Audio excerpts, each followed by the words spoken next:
Olá, pessoal! Mais um Flávio Prado Entre Amigos. Hoje eu vou receber uma amiga muito querida, Marília Ruiz. Ela é polêmica, ela conhece muito futebol.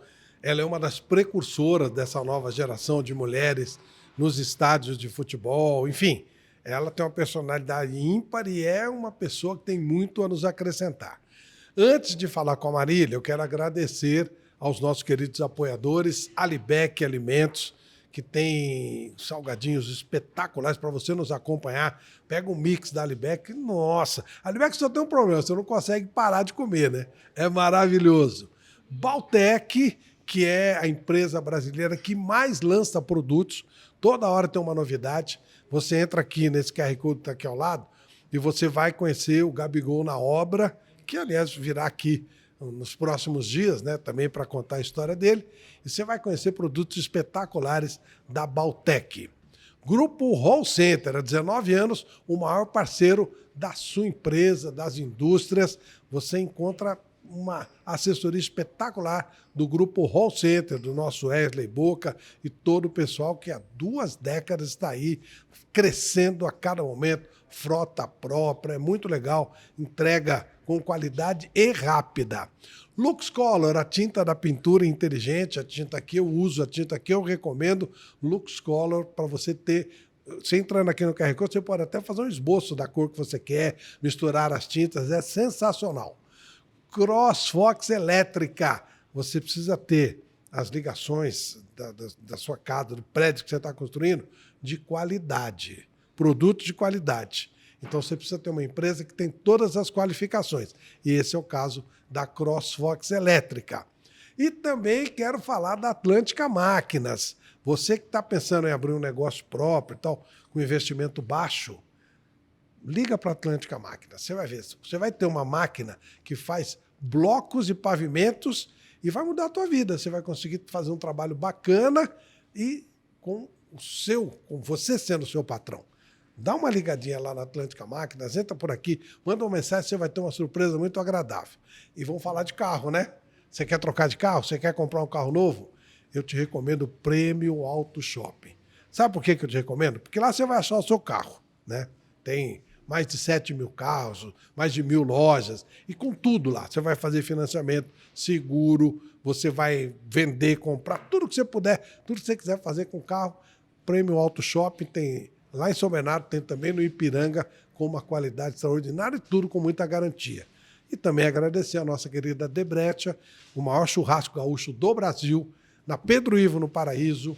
A maravilhosa Debrecha lá da Faria Lima é espetacular, além de Santo André, Primeira Editoras e também em Guarulhos. E os nossos apoiadores, a Deca Esportes, né? Tem uma camisa aí que eu vou estar usando, vocês vão ver, é muito bonita, tem lá na Deca, e também a Faz Comunicação, que faz esse tipo de material que a gente usa aqui, tá bom? Inscreva-se no nosso canal. Olha, eu tenho que agradecer muito, hein? Vocês têm deixado a gente lá em cima nas redes sociais, eu quero agradecer muito. Inscreva-se, mande sua mensagem, porque isso é muito importante, faz com que a gente seja visto, né? E isso ajuda bastante, os algoritmos nos ajudam. Inscreva-se, acione o sininho, enfim, esteja com a gente. Falei demais, né? Desculpa. Mas agora vai valer a pena. Conversa muito legal com Marília Ruiz, uma jornalista diferente sobre todos os aspectos. Roda a vinheta e vamos falar com a Marília Ruiz.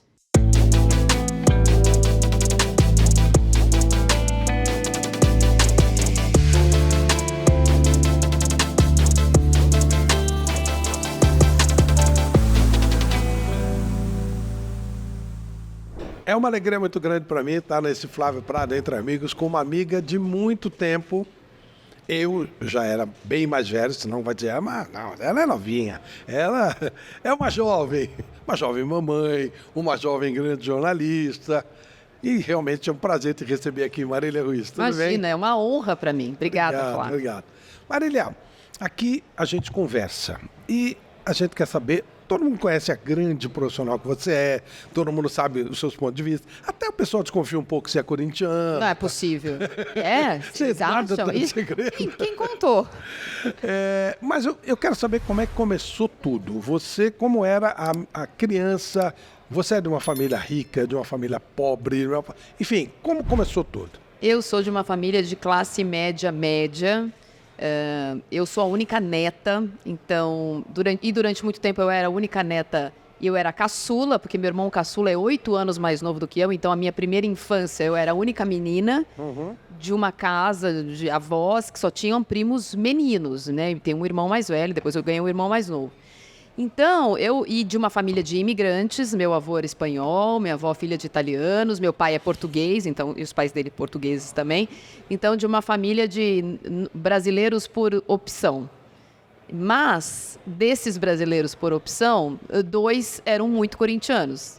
Tanto meu avô materno, espanhol, que morava perto do Parque São Jorge, e quando a gente era criança era um passeio, o Parque São Jorge, para mim, para os meus primos e tal, e que morreu ouvindo o jogo do Corinthians no rádio, não aprendeu a falar português, mas aprendeu a amar o Corinthians. Então, o meu avô era o Corinthians, e o meu pai, que veio também criança para o Brasil e que também tinha tentado ser jogador de futebol e tal, e era muito corintiano. Então, eu não sei quando, nem por que eu comecei a gostar de futebol, mas esse era um assunto do final de semana na minha casa. Mesmo antes dos meus irmãos começarem a jogar futebol, e meu irmão mais velho jogou bem durante muito tempo em categoria de base, aí virou um assunto de rotina mesmo. E a minha mãe e minha madrinha, porque meus avós gostavam de futebol, então minha avó materna era palmeirense, meu avô materno Corinthians, mas de brigar por causa de futebol, de discutir verbalmente. Então minha mãe e minha madrinha viraram São Paulinas e gostavam de futebol. Então era um assunto que, assim, quando eu lembro das coisas da minha infância, o futebol é um fio condutor. Ah, lembra quando teve aquela final? Ah, lembra, sua mãe não deixou você ir. Mesmo entre as mulheres. Mesmo entre as mulheres que eram... atrás era mais... Então, é porque as mulheres, nesse caso, era minha avó materna, filha de italianos, que trabalhou em fábrica, então era uma mulher à frente do seu tempo, não foi dona de casa. E por causa dessa ligação dela com a fábrica e tal, ela ia a jogo, a irmã dela ia a jogo do Palmeiras e tal, quando elas eram mais novas, e isso era uma coisa, né, quase amadora no Brasil. E a minha tia e minha mãe talvez gostassem menos do que minha avó e meu avô, mas eles eram tão... o humor deles era tão pautado pelo futebol que elas se tornaram São Paulinas só para ser do contra. Então, tanto as mulheres da minha família quando eu era criança, era minha tia, minha mãe e minha avó. Elas gostavam de futebol. E eu era, assim, em algum momento, além de tudo eu era mais nova, não tinha outro passeio, outro lazer, outro assunto, né? E é uma época que assistir futebol não é tão fácil como hoje. Tinha que ter o radinho, tinha que ir ao estádio, tinha que saber do treino, tinha que ler jornal. Então, são coisas que entraram na minha vida muito mais cedo do que, eventualmente, um outro tipo de lazer na minha vida que eu ganhei depois. Então, eu lia jornal, aprendi a ler para ver quanto foi o jogo, para ler as fichinhas dos jogos. Eu e meus irmãos, a gente colecionava os símbolos da placar para fazer jogo de botão. Então, tinha muita coisa envolvida. E depois o Vitor, meu irmão mais velho, você conhece, ele começou a jogar, e meu irmão sempre foi muito bom de futebol, então ele começou a jogar futebol de salão, depois futebol de campo, e no final de semana era, o Vitor vai jogar aqui, o Vitor vai jogar lá, então isso também fazia parte da vida. Então, o futebol, para mim, ele é uma coisa que eu gosto. Eu não sei desde quando, nem porquê. Você não brincou de boneca, pelo que eu tô Nunca brinquei. Nunca brinquei. Porque, além de tudo, tem isso, né? Eu não morava em prédio, eu morava tem as circunstâncias que a vida te empurra. Eu morava em casa. E em casa eu tinha irmãos meninos que não iam brincar, né? Prédio, se você desce e brinca com as outras crianças. Eu não tinha prima. Então, no final de semana, que tinha que sair com família e tal, eu encontrava meninos. E nenhum deles topava brincar com a pirralha de boneco. Então, acho que a minha mãe até tentou, às vezes. Eu tive uma Barbie, mas assim, eu pegava a Barbie, olhava para ela e falava... Joga onde? Não, faz o quê? Troca roupa? Acabou? As brincadeiras, assim, que hoje são brincadeiras comuns, são neutras, mas que antigamente parecia brincadeira de menino, elas são mais legais. Então, na minha casa tinha botão, tinha aquele brincadeira de pebolim pequenininho, tinha snuquinho, coisas que o meu irmão ganhava e eu brincava. Você nunca sentiu falta desse tipo de coisa? Você se adaptou facilmente, digamos, essa vida à época masculina? Então, não tive essa dificuldade, porque eu não sei se eu teria gostado do outro lado. Eu tive uma irmã minha mãe teve uma filha antes do Vitor, né? Ela faleceu. Talvez se eu tivesse tido uma irmã mais velha e ela fosse essa influência para mim muito mais próxima, talvez as minhas escolhas tivessem sido todas outras. Então, para mim, nunca teve essa dificuldade. Tinha muita dificuldade, às vezes, do universo muito feminino do ponto de vista assim, princesa, boneca. porque eram brincadeiras que eu não conseguia me conectar. Mas como eu estudei num colégio que gostava muito de esporte, estudei no Arquidiocesano, então era um colégio que, mesmo para as meninas, incentivava esporte, competição. Então, eu tinha pouco tempo livre para me ficar triste, que eu eventualmente queria brincar de outra coisa. Hoje em dia é diferente, eu tenho uma filha hoje, né? Eu tenho 2 meninos e uma menina, que tem uma outra vida, mora em prédio, e poderia estar conectada de outra forma com essas brincadeiras mais, ou com os filmes mais femininos, né? Ou ditos femininos. E ela também não. Então, acho que o meio... A sua filha também gosta de futebol? Gosta de futebol. Mas aí, no caso dela, ainda é inflacionado, né? Porque tem o Paulo, tem os primos, tem os irmãos, tem os tios.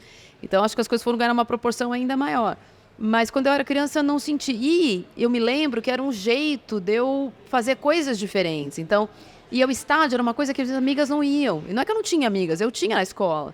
Mas elas não iam ao estádio, elas não conheciam o jogador. Quando chegava a Copa, eu tinha o álbum de figurinhas da Copa, tal, elas não tinham. Eu trocava com os meninos da escola. Então, tem umas coisas que, assim, algumas portas foram abertas antes mesmo de eu virar jornalista esportivo e isso ser uma questão. Quando eu era mais nova, não era exatamente uma questão, ainda que fosse diferente, eu ser a única menina no meio de todo mundo. Mas, profissionalmente, isso virou uma questão. Bom, e aí você vai seguindo, vai crescendo. Quando é que você resolveu ser jornalista esportivo ou você não resolveu? Foi uma consequência. Eu trabalhei com o seu irmão, jornalista, convictamente e tal, que eu chamo até hoje de alemão. Isso. O Vitor Guedes. Vitor. Mas você depois apareceu, Não, e aí? então, foi assim, na minha adolescência, teve um período em que a gente não morou em São Paulo, o Vitor ficou morando em São Paulo porque ele jogava em categoria de base. A gente foi morar numa cidade de praia, eu, meu pai, minha mãe e meu irmão mais novo, que era criança, e eu fui fazer um intercâmbio. Então, ficou uma coisa meio... Foi o único momento, assim, que eu acho que as minhas lembranças não têm muito a ver com o futebol, a não ser o fato de eu estar fora na Copa de 94, quando o Brasil ganhou, e aquilo não tem nenhum efeito para mim, porque a Inglaterra não estava na Copa. E a Copa de 94 na Inglaterra eram só os jogos, não tinha o pós. Eu vejo muito jornalista impactado pela Copa de 94 pelo título depois de tanto tempo. Esse foi um título que eu vi passando uma era dinossauro, né, na internet. Minha mãe mandou os jornais para mim depois do Brasil ganhar para ver como tinha sido a repercussão. Nada daquilo eu vivi pessoalmente, sabe? Festa, fogos, voo da Muamba, nada disso para mim faz muito sentido, porque eu não tenho essa memória, eu tenho só por ler. Então, esse foi um período em que eu decidi que eu queria morar fora. E que eu queria fazer coisas diferentes do que era exatamente a minha vida na minha família. E quando eu voltei do intercâmbio, eu fui fazer relações internacionais, que eu fiz em Brasília, primeiro. Eu sabia que eu queria trabalhar com esporte, eu sabia que eu queria trabalhar com futebol, mas eu não sabia como. Mas eu sabia que era isso que eu era boa. Nisso eu era boa, eu era diferente, eu tinha memória, eu conhecia, achava na época que eu conhecia, que tinha confederação, coisas que o torcedor comum não tinha chegado nesse nível. E eu, quando fui morar na Inglaterra, né, de um jeito muito ainda antes da Premier League existir direito, era muito diferente. Aquilo para mim teve um impacto incrível, como era bem feito, como era legal, como os jornais de esporte eram diferentes. Você acompanhava futebol lá também? Eu acompanhava futebol lá também, mas eu achava aquilo feito de um jeito tão, nossa, parecia tudo parecia para mim um jornal nacional, porque tinha tanto programa de esporte, porque tinha tanto jornal de esporte. Aquilo era muito legal. E aí eu falei, acho que eu vou trabalhar de algum jeito com isso. E aí eu fui fazer relações internacionais e fiz meu trabalho de conclusão, minha especialização sobre organismos internacionais do esporte. Quando eu voltei para São Paulo, que daí eu vim para fazer direito, que eu já tinha passado no vestibular, mas eu tinha trancado, eu também sabia que eu queria trabalhar com o direito esportivo de algum jeito. E existiu a Folha, à época, contratava a pessoa, meu irmão trabalhava nesse momento na Jovem Pan e no Lance já. Era o primeiro dele no Lance, ele dividia atenções com a Jovem Pan. Ele fazia estágio, acho que porque foi o ano que meu irmão se formou, ele é um ano mais velho que eu. E aí tinha lá um anúncio que saiu no domingo na Folha, vaga para o caderno de esporte, você tinha que fazer uma prova. Falei, vamos mandar um currículo, ver o que é, né? Sem nenhuma pretensão. E eu fiz a prova e o Melk, que era na época o editor de esportes da Folha, me chamou para trabalhar. Então, eu não sei se eu fui escolhida ou se em algum momento eu ia escolher, porque talvez as coisas me levassem para isso mesmo. E aí eu virei jornalista esportiva desde o dia 27 de dezembro de 99. Não era exatamente o que você imaginava, mas por que não fazer o teste? Então, não era o que eu imaginava, mas também não era o que eu não imaginava. Porque eu sempre gostei de falar, porque eu sempre gostei de escrever, porque era um jeito de estar muito próximo. Quando a Folha estava trocando o caderno de esportes para ter aquelas várias sessões diferentes. A Folha nunca foi um jornal de futebolês, né? Então tinha política esportiva, tinha aquele painel Futebol Clube que eram notinhas de bastidores. Eu resolvi fazer, fui para fazer aquilo. Fui ser setorista também, então eu era setorista do Corinthians, fazia aquilo, setorista do São Paulo, ajudava no painel, depois fazia só o painel.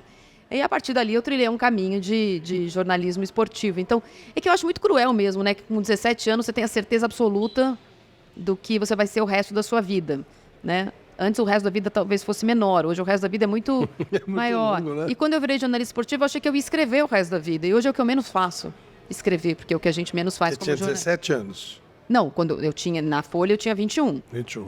Mas, assim, quando eu escolhi trabalhar com esporte, eu achei que eu ia escrever a respeito, trabalhar na administração. Hoje em dia, a profissão que eu imaginei, ela nem existe exatamente, porque a gente faz um pouco de tudo. Aí, quando eu entrei na Folha, e foi, de fato, um casamento muito feliz, um casamento arranjado feliz, né, que eu nunca teria mandado se meu irmão não fosse jornalista, sei lá, né, as coisas acontecem. Eu achei que eu fosse escrever para o resto da vida, porque eu adoro escrever. Mas o jornal acabou, né, do jeito que a gente conhecia. E a gente se reinventa de outras formas. Aí eu usei outras habilidades minhas. Não sou tímida. Sei falar para a câmera. Eu sou boa de entrevistar as pessoas. Tem um rosto bonito que ajuda também. Ajuda, ou ajudou no começo. Então, acho que aí a gente vai incorporando coisas, assim. Mas, assim, que era com futebol, eu acho que desde o começo estava meio que desenhado. Agora, quando você entrou, você não é, como você falou, uma menina comum. Você entra no futebol, a gente vê aquelas primeiras meninas que chegavam, tímidas. A Regina Ritter já era um pouquinho mais ousada, mas é lá atrás. Quando você chega, você cria um certo impacto. Eu lembro que você até teve dificuldade para se impor e para ser respeitada, né? É verdade. Então, porque quando eu te falei, eu não tenho lembrança de ser inconveniente como mulher quando eu era mais nova. Porque era minha família. Eu não era inconveniente na família gostar de futebol. Eu estava no meio, eu jogava futebol, precisavam de mim, porque eram 6, se eu não jogasse, ela ficava 3 contra 2. Então, essa parte de me sentir inconveniente foi quando eu entrei na Folha. Porque, inclusive, quem me contrata é o Melk. E no meu primeiro dia de trabalho, que é o dia 27 de dezembro, que anteciparam o meu começo por conta do bug do milênio, que todo mundo que trabalhasse na Folha ia ter que fazer plantão, do esporte ou não, e aí eu ia começar em janeiro e me chamaram para começar em dezembro, o cara que estava eu não vou falar o nome porque ele ainda trabalha, que estava no lugar do Melk, que estava de folga de Natal na época, ele ia voltar para o Réveillon, fez assim, eu soube que o Melk te contratou, mas eu não gosto de mulher trabalhando com futebol, escrevendo sobre futebol. Aí a resposta que eu dei foi, só você não lê a minha assinatura, porque a notícia é a mesma. A notícia mesmo, que eu vou escrever se ganhar, se perder, se jogou mal ou não jogou, a apuração. Só falei, pula a assinatura. E o que ele falou? Ficou me olhando, assim, né? Quem é essa... Folgada, né? Folgada. Exato, assim, eu também sabia que quem era ele que tinha me contratado, mas também não sabia o tamanho dele no jornal, né? Eu falei, vamos ver o que eu tô fazendo aqui. Também se não der certo, pelo menos ninguém brincou comigo. Lógico. Eu acho que no começo, Flávio, eu tive alguns sobrenomes ou algumas blindagens importantes. Porque o primeiro treino que eu fui fazer, e foi do Corinthians, que estava tendo o Mundial de Clubes, você vai lembrar, naquele fim de ano, eu era repórter da Folha de São Paulo. Eu não era Marília Ruiz. Quem é essa? É repórter da Folha de São Paulo. E aí isso me dava uma credibilidade que ainda eu não tinha no meu CPF. Eu tinha a credibilidade do CNPJ. Perfeito. E você tem toda a razão em falar sobre eu causar um impacto, porque todos os treinos que eu ia só tinha eu de mulher. Eu entrava no vestiário e a Regiane Ritter é uma grande referência. Mas tem um hiato entre ela e essa geração que começou no final da década de 90. Sim. Porque acabou, né? Virou um nada ou virou uma modelo, né? No final dos anos 90, quando os programas de esporte de televisão de novo ganham um grande boom com dinheiro das parcerias que os clubes começaram a fazer, o Corinthians com o Excel, depois a Hicks Mills, começou a ter a bolha da internet. Então, os programas de esporte que voltaram a existir, que não era mais só o Globo Esporte, tinha lá uma samambaia. E eu nunca quis ser isso, não tenho nada contra quem quis ser e ganhou a vida com isso, mas não era o meu perfil. Meu perfil era gostar de futebol. E eu acho Tem moral, hein, Maria? Você chegou aqui, tá vindo café, tá vindo de tudo aqui. É pro nosso trabalho juntos que vai ter café, já tô dando spoiler. E aí, eu acho que também o impacto, ele não era só... Eu tive muita sorte também de ter começado pré-internet. Porque o impacto que eu causava era só profissional e só pro meio dos jornalistas. A torcida não estava se dando conta que aquela pessoa que estava assinando matéria era Marília Ruiz. Quantas pessoas leem assinatura de matéria? Não, nem assinatura, exatamente. É coisa de jornalista ver crédito, claro, né? Claro. Então, eu tive um tempo para criar uma casca contra isso. Na primeira matéria que eu escrevi, não foi para a internet e os haters começaram a escrever quem é essa daí, não torce pro Corinthians, ou torce pro Corinthians. E também não tive nenhum problema em dizer no primeiro dia de trabalho que eu torcia pro Corinthians, porque também isso não era um assunto. O jornalista não era influencer, não era referência, não tinha que dar satisfação para público, muito menos jornalista de jornal, que era o que eu estava fazendo. Então, eu tive um tempo até as pessoas ligarem o meu nome, as pessoas, estou falando público e grande público e outros profissionais de outros meios de comunicação. O meu nome é o que eu estava fazendo. E tive, durante esse tempo, o doping da Folha, porque eu era repórter da Folha e eu comecei a fazer coisas grandes, porque eu me lembro que o Melk, quando ele voltou, ele falou assim para mim, você vai fazer Corinthians, não é porque eu sou corintiano, você vai fazer Corinthians. Se você fizer Corinthians, você faz qualquer coisa. É uma época que tinha furo, que você só sabia o que o outro jornal tinha dado no dia seguinte, não tinha como você correr atrás depois que alguém tuitasse. Então, era uma coisa que, assim, um nível de alerta o tempo todo, de ir atrás de fonte, de conversar com as pessoas todo dia, de ir em treino todo dia. E eu acho que as pessoas acharam que eu ia desistir. Só que eu fazia isso antes. Eu lia jornal antes. Então, talvez o impacto que eu tenha causado tenha sido mais pelo fato do o trabalho não me assustar. O que me assustou foi, sim, ser o tempo todo considerada um estranho no ninho. E eu não me considerava um estranho no ninho. Aquele era o teu mundo, né? Aquele era o meu mundo. Assim, e eu também tive um outro, eu falei da Folha de São Paulo, que foi importante, mas eu tinha uma outra blindagem, que nem é o caso, mas poderia ser, que o meu irmão era jornalista esportivo. Então, além de tudo, ela é irmã do Vitor. Então, as pessoas... Era um grupo menor de jornalistas, sim, de mais tempo de trabalho, demorava para você ter uma... Sabe, você ser setorista de alguma coisa. E aquelas pessoas que estavam lá, uma ou outra, sabiam quem era o meu irmão. Então, sabiam que, né, eventualmente, não que ele fosse, né, tomar satisfação, não é isso, mas assim, não é alguém que caiu do céu, é uma família de gente que ele era querido também, não, sim, mas não é assim, veio de fora. Não, a família dela está aqui, o irmão dela frequenta, sim. Ele está falando que ela entende, sabe essas conversas de café mesmo, de bastidor? Quem é essa pessoa que está chegando no treino de salto alto? É minha irmã. Ou quando eu fui para outro clube, que não era mais... E durante algum tempo eu fui setorista do Corinthians pela Folha e o Vitor pelo Agora. Então a gente se encontrava no treino, porque a gente ia a todos os treinos, a todos os jogos, todos os dias. Então, eu acho que isso também, no começo, me ajudou a criar uma importância para o meu CPF, que talvez em outro caminho eu teria tido mais dificuldade. E com as pessoas, com os entrevistados, que essas pessoas não tinham como me conhecer, eu acho que o meu conhecimento prévio fazia toda a diferença. Porque eu acho que você pode virar jornalista, mas quando você já é do ramo, isso ajuda. Então, com o primeiro treino que eu fui fazer, entrevistar o Ricardinho, eu sabia o que ele tinha feito no verão passado, sabe? Aí o cara te respeita. O cara te respeita mais. A gente entrevistava pessoalmente o jogador, não é que nem agora uma coletiva de imprensa. Então, tinha lá a parte dos jornalistas, você ficava batendo papo e eu falava, mas o seu novo posicionamento tático, o Oswaldo Oliveira você jogava assim, agora você joga assado. O cara falava assim, bom, não caiu do céu, não existia footstats, entendeu? Era uma outra vida. Então, acho que algumas coisas desse bastidor me ajudou a ser a pessoa que eu sou. E acho que fiz escolhas corretas profissionais num período em que, de fato, durante muito tempo, a mulher era não só coadjuvante, como uma caricatura nos programas de esporte. E, assim, faz parte da nossa história, né? Tem um canal que passa novela velha, que toda vez que vai começar uma novela velha, aparece. Essa obra reflete os valores da época. Então, isso refletia os valores da época. Por isso que me incomoda muito hoje em dia, por exemplo, quando eu vejo jornalistas que estão comigo há tanto tempo quanto, e esse ano eu completo 25 anos de carreira, no final do ano, que agora se colocam como defensores da moral, dos bons costumes, dos direitos das mulheres e são progressistas. Ainda bem, mas eu sei o que vocês fizeram no verão passado, entendeu? Não para mim, entendeu? Para mim, não. Eu acho que se as pessoas todas têm direito de se reconstruírem, destruírem, reconstruírem o tempo todo, porque nós somos todos cheios de defeitos, e mulheres e homens e todos, mas no caso específico da mulher no jornalismo esportivo, me incomoda porque, assim, muitas das pessoas que estavam nas redações antes, elas estão hoje com um discurso completamente contrário. Eu gostaria de saber quando e por que, quem foi esse santo que fez eles mudarem de ideia. Porque não fui eu, porque eu estava lá e claro. não foi a minha presença que mudou a ideia deles. Mas eu acho importante que mude. Não acho ruim. E não acho que é hipócrita, não. Não acho isso. Acho que as pessoas melhoram, amadurecem, entendem. A vida, né, machuca, melhora. Mas eu acho que tem muito discurso hoje em dia hipócrita.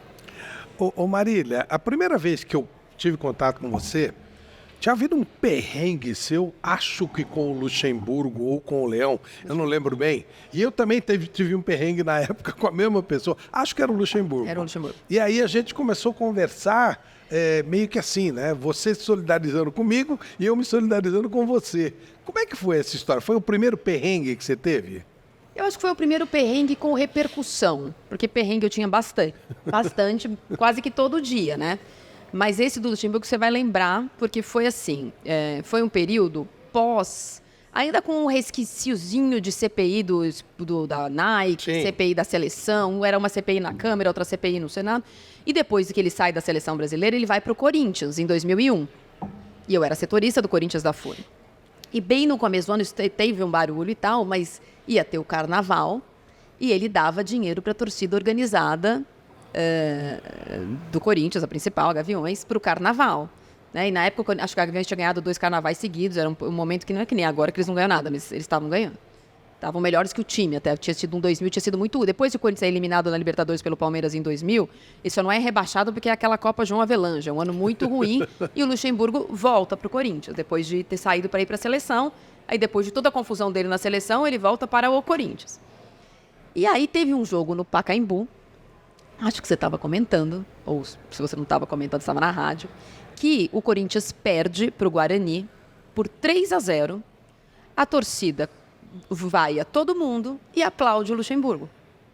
E aí eu fazia o relato do jogo para a Folha, era um domingo, fazia o relato do jogo para a Folha e a sub, que é a matéria menorzinha que saía na Folha do jornal, era sobre ele. Então, só que o título da matéria eu mudei no final, justamente porque a goleada deixou de ser importante para o fato da torcida aplaudir um técnico que tinha sido goleado em casa. Então, o título da matéria, que normalmente não é o repórter que dá, era, né, o jornal está acabando, neste caso fui eu que dei, que era Corinthians é goleado, vírgula, e Luxemburgo ovacionado, porque não cabia tudo. Esse era o título.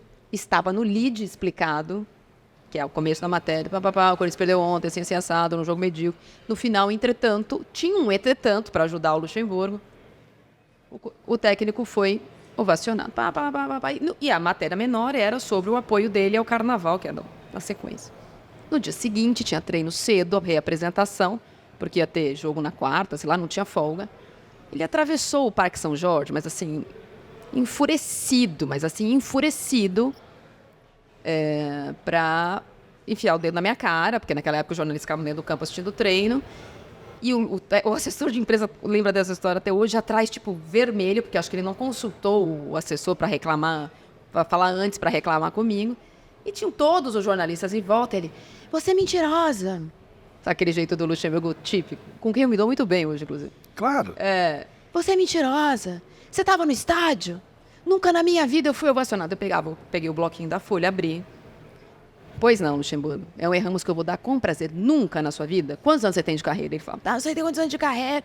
Nunca na vida eu fui ovacionado. Não tem problema nenhum. Vai ser a capa da Folha amanhã. Luxemburgo diz que nunca na vida foi. Eu não dou motivo, porque meu trabalho... E o Luciano, que era o assessor atrás, tipo... Aí ele deu uma cochichadinha no ouvido do Luxemburgo para dizer que o ovacionado era aplaudido. E ele podia até reclamar de eu ter falado da relação dele, da relação dele com a organizada, que até então ninguém sabia. Mas não era isso. Ele estava bravo porque ele não tinha sido vaiado. Era só o ego dele. E aí ele ficou roxo, porque assim, não tinha feito só comigo. Naquela época, você podia... Né, todo mundo tinha visto o escândalo que ele fez comigo. Tipo, foi alguns minutos de grito, de você é louca, o que você está fazendo aqui? No nível de machismo, só que as pessoas ficaram vendo. Aí, no final, ele disse assim, eu me confundi. Eu falei, não, você não se confundiu, você não sabia. Você não sabia o que significava, você não se confundiu. Você ficou histérico porque você é ignorante. Você não sabe o que significa a palavra ovacional. Você tem assessor de imprensa para isso? Pergunta para ele antes de reclamar da próxima vez. Ou lê a matéria inteira, não só o título. Mas ele ficou, não, veja, tá tudo bem, tá resolvido. No dia seguinte, eu comprei daqueles contamos na Folha o que tinha acontecido e tal. Claro que, diferentemente de hoje, que viraria matéria para todo mundo, olha o que eles fizeram comigo, isso não virou matéria para mim, mas outros meios de comunicação repercutiram o que ele tinha feito, e eu comprei um dicionário de bolso, fui no treino e dei para ele. Meu Deus. E aí? Falei, ó, pra gente não ter mais problema, você vê que na Folha não teve repercussão, a repercussão existiu porque você deu um chilique, eu não posso fazer nada, e eu realmente não achei que era necessário, eu não sou notícia, mas pra gente não ter mais esse tipo de problema, porque é desagradável, você ficou gritando na minha cara, eu vou te dar um dicionário. Se eu usar uma palavra que você não conhece, você procura antes de reclamar. E hoje você se dá bem com ele. Logo depois, mas assim, esse é um perrengue que Mas o Luxemburgo sempre foi assim. Uhum. Só aconteceu comigo naquele dia. Primeiro, eu era jovem, muito jovem. Ele estava no Corinthians há pouco tempo, talvez ele não tivesse ligado A ou B. Ele tinha tido muitos problemas com a Folha de São Paulo, de relacionamento, desde ele ir para a seleção e todas as notícias, e a manicure, a CPI e tudo mais. E ele estava voltando para um clube de muita pressão e eu era repórter da Folha. Então, assim, e eu era mulher. Então, ele não teria tido essa reação, por exemplo, que o Cosme Rímoli, que era o setorista do JT, ou com o Próspero do Estadão, ou com essas pessoas que estavam lá todo dia. Ele teve comigo. Todo mundo estava criticando o trabalho dele, mas ele teve comigo. Isso não aconteceu mais. Com o Leão é outra história, porque com o Leão eu não falei nunca mais na vida, nunca mais vou falar, e o que ele fez comigo não tem desculpa. Esse é outra... O que aconteceu? O Leão foi bem depois, foi em 2007, num desembarque do Corinthians, em que eu estava ao vivo, pela Record já. Além de tudo, era uma emissora evangélica. Eu estava ao vivo no desembarque do Corinthians, depois o Corinthians perder várias coisas, era um ano muito difícil, aquela saída não tinha sido sacramentada ainda a saída do Dualib, mas é o final da parceria com a MSI, o dinheiro indo embora, o time no começo do campeonato sendo eliminado pelo Náutico na Copa do Brasil, aí tem um desembarque depois de uma derrota para o Náutico, e no Combica, e era na hora do Cidade Alerta, imagina, mas como tinha sido um escândalo, tinham quebrado coisa aqui, era um assunto para Cidade Alerta. Então, me falaram, você tem que fazer o desembarque do Corinthians e tal. Aí, quando tem o desembarque do Corinthians, os jogadores não vão falar, então passam todos e vão entrando no ônibus. Aí tem o ônibus do Corinthians, tem um carro do Corinthians, esses carros oficiais da direção, e o assessor falou assim, o cara a gente tá todo mundo lá no ônibus esperando o Leão passar, vários jornalistas, eu estava com um link, ele falou assim, não, vira pro assessor de imprensa e falou assim, não, o seu Alberto mandou o carro pro Leão ir direto pro Parque São Jorge, porque ele quer conversar com ele, naquele limite dele ser demitido ou não ser demitido. Falei, temos uma notícia. Temos uma notícia, então entrei dando essa notícia, já tinha ido e voltado no link algumas vezes. Quando ele desce sozinho, depois de muito tempo, ele fica parado ali onde estão os jornalistas, onde está o carro do Corinthians, tem lá os roupeiros, os caras colocando o material do Corinthians no ônibus, e ele pede um táxi. Tipo, ele não vai obedecer a ordem e ele vai pegar um táxi. Aí eu liguei, voltou para mim o link e eu comecei, Leão, você não vai no ônibus do Corinthians? E ele ficou mudo. Aí o Luciano, ele não vai dar entrevista, mas acontecendo um assunto, você não vai no ônibus do Corinthians? Aí tinha eu e vários homens, dá para ver pela imagem, isso está na internet até hoje, infelizmente eu ouço até hoje. Aí ele vira para mim e fala assim, por quê? Você é minha mulher? É minha amante? Você quer ir para um motel comigo? Eu falei, não, quero saber se você vai no ônibus do Corinthians ou no carro do Corinthians. Enquanto você for técnico do Corinthians, eu sou obrigado a trabalhar. E ele continuou. Você é minha mulher? Você é minha amante? Por que você está perguntando? Aí eu respondi, porque você ainda é técnico do Corinthians. O dia que você deixar de ser técnico do Corinthians, nunca mais vou ter que te perguntar nada. E aí o Luciano, aí ele falou assim, ele fica bravo, porque ele vê que o link tá ligado, ele não tinha percebido, eu acho. Aí ele faz assim, e eu tava com o microfone, tipo, não tinha como ele não perceber, mas... Aí ele olha pra câmera e fala assim, Marília, eu não vou falar com você. Aí eu viro pro link, 6 da tarde, imagina, minha mãe assistindo, aquela beleza, né? E falo assim, bom, o técnico do Corinthians não vai falar, tem um ônibus, tem um carro, ele vai embora de táxi, provavelmente ele não vai ser técnico do Corinthians amanhã. E foi isso que aconteceu, e depois disso, por isso que eu falo sobre as redações. Alguém ali se meteu? Alguém ali falou, você não vai falar assim com ela? No dia seguinte ele foi demitido do Corinthians? Houve alguma pressão dos outros jornalistas para isso? Não, também. Eu voltei para a Record e fiz o quê? Matéria. Então, as mesmas pessoas que hoje se indignam com coisas que precisam ser revoltantes, no dia seguinte, ninguém perguntou no dia seguinte no treino do Corinthians, porque eu fui no treino do Corinthians, estava tudo bem comigo. Nunca mais. Nem ele nunca me pediu desculpa. Ele acha que ele tinha razão, porque se ele não ia dar entrevista, ele pode falar. Ele não teria falado assim com você ou com meu irmão. Ele poderia xingar, mandar para aquele lugar, falar, não enche o saco. Mas o jeito que ele falou comigo ao vivo foi para me humilhar, foi para me diminuir e foi para falar, tá vendo? É o jeito que ele... Olha como a jornalista é tratada e ela continua ali. Porque provavelmente eles devem achar que eu era tratada assim todos os dias, em todos os lugares. E tá tudo bem, tô aceitando. Então, tem coisas que são indesculpáveis, mesmo porque não foi um pedido, não teve um pedido de desculpa. Teve uma ação na justiça e tudo mais, eu não fiquei com dinheiro nenhum, foi tudo feito do ponto de vista penal só. Mas não é sobre o dinheiro, é sobre a pessoa para se defender de um problema que era dele, porque quem perdeu o jogo foi ele, eu não sou nada do Corinthians. Ele é capaz de fazer uma coisa dessa e acha que tá tudo bem. Marília, tem um tema aqui que eu nem sei se deveria falar com você, mas é... Como você fala, a minha obrigação como repórter. Eu lembro que você teve um período que você estava muito doente e que você nem sabia se ia seguir a sua vida profissional ou até a sua vida.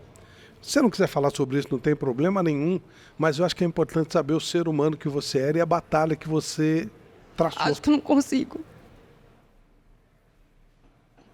Passou. Mas você foi grande nessa fase. Você foi muito grande. Marília teve uma doença muito séria que muita gente não suportaria no meio dessa pressão toda e você passou e passou muito bem. Quero te cumprimentar, você foi grandiosa. Grandiosa. Não, e você ia lá todo dia, você trabalhava, ia para o seu tratamento e trabalhava, ia para o seu tratamento. Isso é um depoimento meu. Porque parece que você, o que nós, jornalistas, estamos acima do meio do mal. Você está muito doente. E você ia trabalhar, e você fazia o seu tratamento, você ia trabalhar... Mas eu acho que o trabalho me curou. Não é que eu fui forte. Eu precisava do trabalho. Precisava? Precisava pessoalmente, precisava financeiramente, eu precisava. Mas poucos fariam o que você fez. Poucos. Mas foi o trabalho que me salvou. Que legal, coisa boa, coisa boa. E aí... A outra notícia que eu recebo, estou grávida. Olha que coisa boa. A minha amiga que estava com dificuldade, estava doente, de repente vai ser mãe. E isso foi muito legal. Você conheceu o Bonfá, a coisa rolou e tal. São 3 agora. Eu sei. Como é que foi ser mãe para você? Grávidas. Foi... Esperado ou foi meio surpreendente? Não, a gente queria um bebê. Ele veio antes do que a gente queria, mas a gente queria um bebê. Não, foi super bom. Eu acho que essa é uma das coisas kármicas, sabe? Eu gosto muito de ser mãe. Eu nem sabia se eu queria ou não queria. Foi uma coisa que não foi planejado. Vou ter 3 filhos, vou ter 2, vou ter 1. Foi uma resposta natural da vida, com a pessoa certa, na hora certa. Mas é das coisas mais... Eu vou falar que é fácil, porque sabe quando você tem uma coisa que você gosta muito, você faz todo dia e mesmo com as dificuldades é a melhor coisa que acontece na sua vida? São os 3. Não é que é fácil ser mãe, mas é uma coisa que é...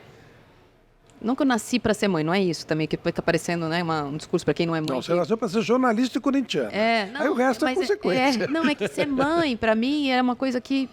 Não posso dizer que faltava na minha vida, porque eu era feliz antes de ser mãe, não é isso. Mas é uma coisa que é impossível pensar a pessoa que eu sou sem a maternidade. Você conseguiu coordenar bem a sua... Não teve em nenhum momento dificuldade na carreira? Não, tive. Não, é impossível na nossa carreira... Ainda mais jornalismo esportivo, que implica noites, manhãs, finais de semana, data FIFA, tudo. E os bebês não querem saber, né? Eles não querem saber. Então, assim, primeiro, eu tive ajuda. O Paulo, primeiro, topou a história, né?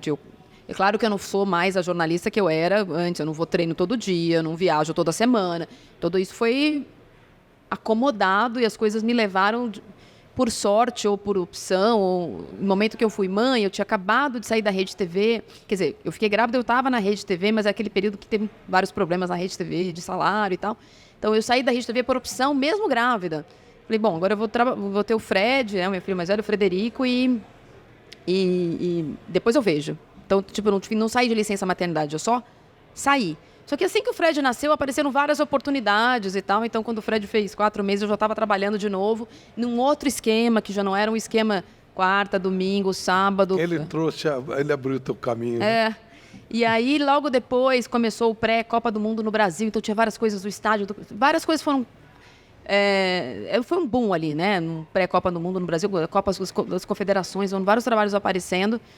Quando aconteceu a Copa de 2014, e eu já estava de novo na TV, eu estava no... Deixa eu lembrar.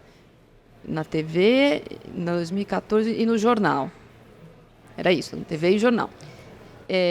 Eu tive câncer de tireoide aí, né? Depois do Fred. Aí também foi uma coisa um pouco antes da Copa, se vai estar tudo certo, na cirurgia, não vai dar, não sei o quê. Eu fiz a cirurgia muito antes da Copa, o problema da voz e tal, e deu tudo certo. Aí já era a minha 4ª Copa do Mundo, mas foi a primeira que eu fui comentarista. E isso para mim é importante, não pelo fato, não tá lá, não fico andando com crachá, eu sou a primeira mulher que comentou um jogo do Brasil de Copa do Mundo, mas eu sou. E isso para mim foi não, mas é pessoalmente para mim, depois de trabalhar em 2002, na Folha, 2006 na Record e no Lance, e 2010 na Rede TV e no jornal, no Diário, como comentarista, como repórter e colunista, eu tinha um plano de ser comentarista, e isso no Brasil era impossível, não tinha mulher que comentava jogo de futebol, ainda mais a seleção, chegasse no nível de estar comentando seleção brasileira. E aí, quando a Fox fez o projeto lá, não sei o quê, foi difícil, não foi fácil, eles não queriam mulher. E aí eu tive a força do Paulo, que estava lá na época e que fez as duplas de transmissão. Ele falou, não, acho que a Marília consegue, ela vai... Eu já tinha comentado jogo, não tinha comentado jogo de seleção. E comentei a abertura da Copa, aquilo para mim teve um marco importante de ser a primeira mulher, porque assim, uma hora tinha que acontecer, e não é 1914, é 2014, é anteontem, sabe? E não é uma coisa impossível. E aquilo, para mim, teve um marco de várias coisas. Tipo, bom, acho que agora todo mundo pode fazer tudo, sabe? E para mim foi, pessoalmente, um plano de carreira que eu tinha feito, comentar os jogos. Só que isso implicou eu voltar a trabalhar em datas em que eu não trabalhava mais, ou horários que eu já não trabalhava mais, depois da Copa. E aí eu estava grávida do Teco sem saber, que é meu segundo filho. Nem podia, porque eu estava em tratamento ainda, engravidei do Teco. E aí o Teco nasceu em 2015. E agora tem a Pititica que nasceu... Essa é sem plano. A pequenininha veio porque ela quis. Foi extra. Essa sabe, você compra 2, vem 3? 2 desodorantes, veio o terceiro, de graça? Mas agora Agora deu, acabou. né? Não, já acabou. Que aí você vai montar um time de futebol. Não, já deu. Já dei minha contribuição para o aquecimento global. Legal. Você, em algum momento, foi uma dona de casa? Não. Graças a Deus. Faz falta? Não. Zero. Quem é dona de casa na sua casa? Todo mundo. Ah, é? Todo mundo. Todo mundo faz tudo? Não todo mundo faz tudo, mas todo mundo faz alguma coisa. Você lava a louça? De vez em nunca, mas lavo. Porque os caras falam, mulher, vai lavar a louça e tal, não sei o quê. Então, eu lavo mal. Então, se mandar lavar a louça na sua casa... Não é uma boa. Não é uma boa. Pede para fazer outra coisa. Não, então, eu tenho uma rede de apoio incrível e eu construí uma vida para que o meu tempo com as crianças seja de qualidade. Então, desde que o Frederico nasceu e foi para a escola, tirando o período da pandemia, que foi um período muito diferente, aí daqui a pouco a gente vai conseguir entender o que aconteceu naqueles primeiros 2 anos que foram duros, assim, e eu continuei trabalhando fora, enquanto todo mundo ficou dentro de casa, então aquilo foi também diferente para eles. Eles estão em escola integral desde sempre, desde bebês. Eles ficam na escola de manhã até o fim do dia. Então, eles almoçam na escola, me tira a obrigação do almoço. Sim. Eles fazem os lanches na escola. Então, assim, eu também me organizo. Prefiro eles na escola com os amigos e com professores e com atividades e com lazer e com fazer nada do que em casa assistindo televisão. Você correndo também o seu tempo. Então, e o Paulo colabora muito, né? O Paulo colabora. Então, a gente tem funcionário que ajuda a gente tem, quando eu preciso fazer viagens, minha mãe que corre para ajudar, e que eu tenho sempre como primeiro grito que eu dou, mãe, e é o neto que precisa, então ela vem. Se fosse a filha, talvez não. São pequenos, né? Peço para um dos 3 ligar e fala, vovó, a gente precisa de você, ela aparece. Então, eu tenho ajuda, mas assim, dona de casa nem sou, nem quero ser, nem quando os filhos não estiverem mais dentro de casa, que é, né, um caminho natural, né, da gente voltar para ser um casal. Também não tenho nenhuma intenção em ser uma velhinha dona de casa. A mulher, ela está em que estágio hoje? Marília Ruiz à parte. Ainda há muita... Houve evolução, não houve? Que você já contou aqui a tua história. Em geral, mas se você quiser fechar no esporte, pode fechar. Em geral, acho que... Em geral, e no esporte, há uma evolução óbvia. Inclusive, obrigatória, né? Por conta de leis, não por conta da vontade da sociedade. Acho que há marcos civilizatórios que obrigam mudanças de comportamento, de corporações, né? Algumas das pessoas nem queriam que fosse assim, mas foram obrigadas a aceitar. Então, sim, há uma evolução. De quando eu era assim, da vida que a minha mãe teve até ela ser mãe, até a vida que eu tive até ser mãe, se eu falar que não teve, ela é um absurdo. Ela é ainda ridícula se você contar como é a vida de um homem adulto e uma vida de uma mulher adulta. A hora que ele sai de casa, a roupa que ele resolve pôr, a hora que ele chega em casa, se ele precisa olhar para trás. Então, assim, é óbvio que ainda há diferenças enormes. E em nichos muito específicos, como é o jornalismo esportivo, e outros nichos ultra machistas, essa evolução ela é menor. Então, eu me considero uma pessoa que eu sofro machismo, eu sei que eu sofro diariamente, eu tenho que responder o vai lavar a louça, como você falou, ou coisas piores, mas, profissionalmente, eu sei que eu passei da arrebentação. Eu recebo mais você é corintiana do que você é mulher. Isso, para mim, é um elogio. Porque o jornalista esportivo chamado de clubista é o normal do homem, não é? Bem-sucedido jornalista esportivo. Isso. Esse é o normal. O Mauro Baet, palmeirense, o outro, não sei o quê. Então, isso... Eu sou São Paulino, vocês não tiraram, mas falo que... O máximo que a pessoa pode dizer que eu sou corintiana, eu sou mesmo. Tá bom. Acertou. Você acertou. Eu sou corintiana. Então, assim, apesar de eu saber que é feito de um jeito violento, virulento, grotesco muitas vezes, gambá, não sei o que lá, isso, para mim, é uma prova que, no meu caso, só estou falando do meu caso, eu passei a arrebentação de o que essa está fazendo aí. Eles já sabem o que eu estou fazendo ali. Agora eles acham que eu estou defendendo o Corinthians. Depois eles já sabem o que eu estou fazendo. Eu não estou ali eu não estou a passeio. Acho que quando eu falei que eu fiz escolhas corretas, acho que durante a minha muitas tropeçaram ou desistiram ou desviaram para um jeito de trabalhar que não deu certo. Porque o que deu certo foi o contrário. Foi a mulher entrar no futebol para ser ela e não ser um personagem. Então, o fato de eu, no começo, não tira foto, vamos fazer uma matéria sua na Capricho. Não, obrigada, não tenho interesse.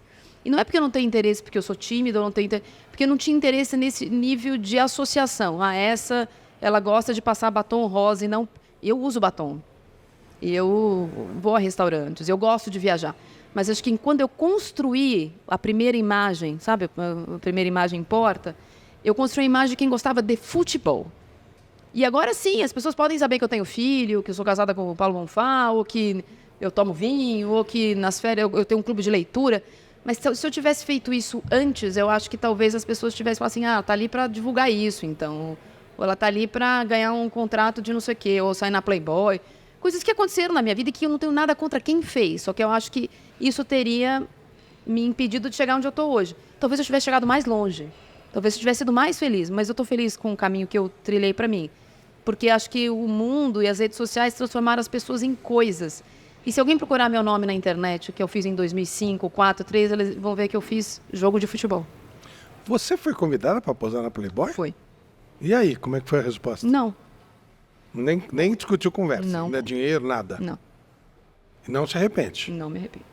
Sou muito amiga do cara que na época fazia os convites e tal. O trabalho dele. E na época eu tinha amigos que trabalhavam na Abril, e eu ia sempre na Abril, eu fazia muito freela para Placar. Muito. Mesmo trabalhando em outros, eu fiz muitas matérias para Placar. Então eu ia muito no prédio da Abril e eu conhecia as pessoas de lá. Então faz a VIP, que era uma outra revista masculina.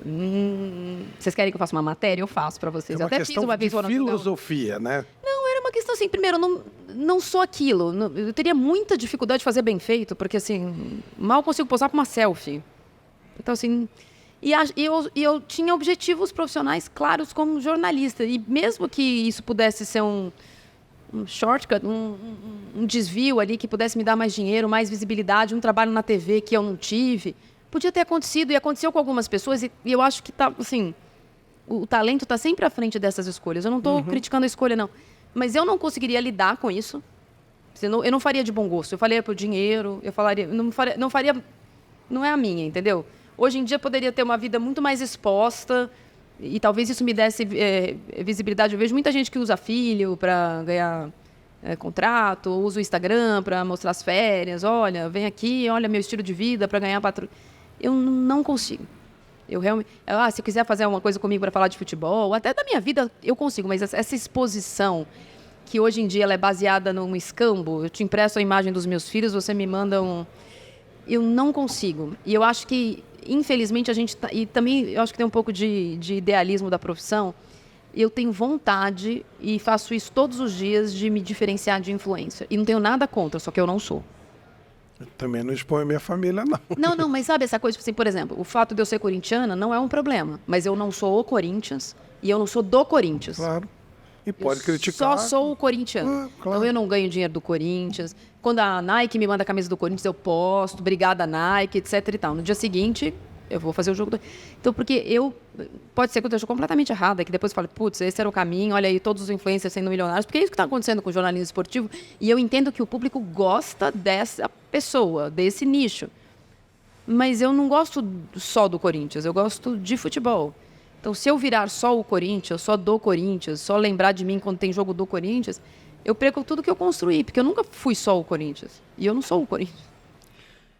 Eu vou cometer uma indiscrição, até uma covardia, Rapaz. com a minha querida amiga Marília. Você mostrou que você é muito forte, que você luta, que você supera, mas tem uma coisa que você não supera. O quê?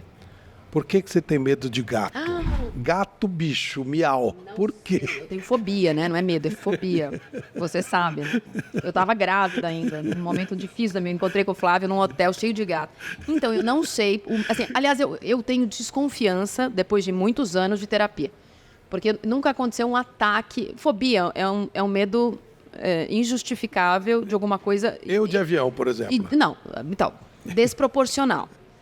Não existe na literatura mundial policial casos de gangues de gato ou de gatos né, psicóticos. Então, não existe. Existe um caso, um gato que matou alguém, mas não é um medo justificável do ponto de vista de um adulto normal. Não é um medo do leão. O leão realmente pode matar alguém. Claro. Então, o que eu aprendi com a psicologia, com várias terapeutas, e quando você tem um medo, uma fobia desse nível, assim, tem gente que tem fobia de botão, de borboleta, de gato, ele é um medo indireto. Eu não fui atacada por um gato quando era criança. Aí, depois de muitos anos fazendo terapia, uma vez eu sonhei que... porque assim, o gato... O que acontece quando aparece um gato? Eu começo a tremer, eu começo a suar, eu desmaio, eu fico sem reação. Então, antes eu não conseguia ver foto, agora eu consigo virar a página. Então, as reações, elas são completamente desproporcionais. Assim, o gato está ali, eu começo a chorar, eu começo a tremer. Aí eu sonhei, assim, eu tinha até uns 30 anos quando tive esse sonho e a terapeuta fez essa relação, que as outras terapias que eu fiz na sequência concordam, com essa linha. Que, quando eu era criança, isso aconteceu, segundo relatos familiares.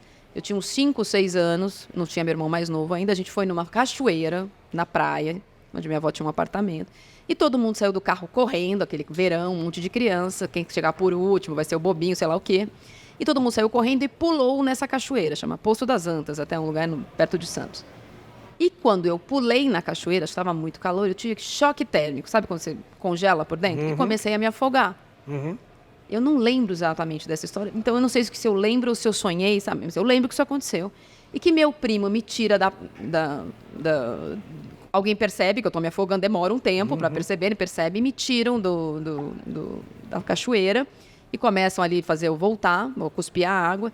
E no meu sonho, do meu lado, tinha um gato. O que é pouquíssimo provável, porque era uma cachoeira. Um gato se aproximar de uma cachoeira não chega a ser tem muito... muita lógica. Né? Só que é exatamente a sensação que eu sinto. Que eu vou morrer, que eu estou morrendo e que ninguém está me ajudando e que aquilo vai acabar. Segundo a psicóloga, quando você tem medos indiretos assim, você transforma um medo real em alguma coisa com a qual você pode conviver. Então, provavelmente, eu deveria ter medo de água. E com água não tem como. Você precisa conviver. Claro. Né? Então, segundo ela, grandes possibilidades... nunca é certeza absoluta de eu ter transformado o medo de água, piscina, eu fazia natação, essas coisas, que eu transformei o medo de água no medo de uma coisa. E o gato podia estar ali ou não, entendeu? No meu sonho tá, porque quando eu consegui associar o que eu sinto com o que eu estava sentindo. E quando é medo indireto, não tem cura. Marília... Você atenua, você trata, eu falo sobre isso. Mas não vai no lugar que tem gato. Mas não onde tem gato. O cara, imagina, Não agora você é uma senhora casada e tal. Mas o cara lá atrás queria te fazer um elogio, te chamar de gata. Não, mas aí tudo bem. Tudo bem. Aí tudo bem, a palavra não é um problema. Mas por exemplo, eu me lembro que assim, eu tinha muito. Agora, um pouco menos. Então, você começa a arrumar desculpas. Então, se eu vou na casa de alguém que eu nunca fui, eu falo, você tem gato? A pessoa fala, eu tenho alergia. Porque se eu for explicar, a pessoa fala, mas ele não faz nada. Eu falo, então eu sei, mas eu não consigo. Então, eu falo, alergia é uma coisa que as pessoas respeitam muito. Eu já ouvi essa história. Então, eu falo assim, você tem gata? Tem, eu tenho alergia. Vamos na minha, então. Faz aqui na minha. Então, você vai driblando. Com criança é um pouco mais difícil. Às vezes vai um filho na casa de alguém e fala, Frederico, tem gato lá? Tem. Então, você desce no elevador que eu não vou subir. Então, você começa a ter mais, porque não é só mais a minha agenda, é a agenda da família toda. Mas, assim, quando eu comecei a fazer, se ficar trocando de terapeuta, aí tem uma especialista, vai te ajudar. E cheguei lá com aquela cara, ter que contar a história toda de novo, meu Deus, a louca que tem medo de gato e tal. Aí eu cheguei lá, tinha um médico, né? Antes de mim, eu vi, ele saiu e tal. Eu entrei, o que aconteceu? Aí, a doutora te mandou aqui. Então, é assim, é o gato, é um problema, porque tem lugares que... Eu falei assim, eu tenho vergonha, eu sei que ele não faz nada, porque, né? Ela falou assim, sabe o fulano que isso aqui? Eu vou te contar, porque ele conta pra todo mundo, porque ele precisa falar isso o dia inteiro. Ele é médico. Eu falei, eu vi que ele tava com um negócio branco, então ele falou assim, então, ele tem fobia de botão. Eu falei, oi? Como botão? Botão de roupa.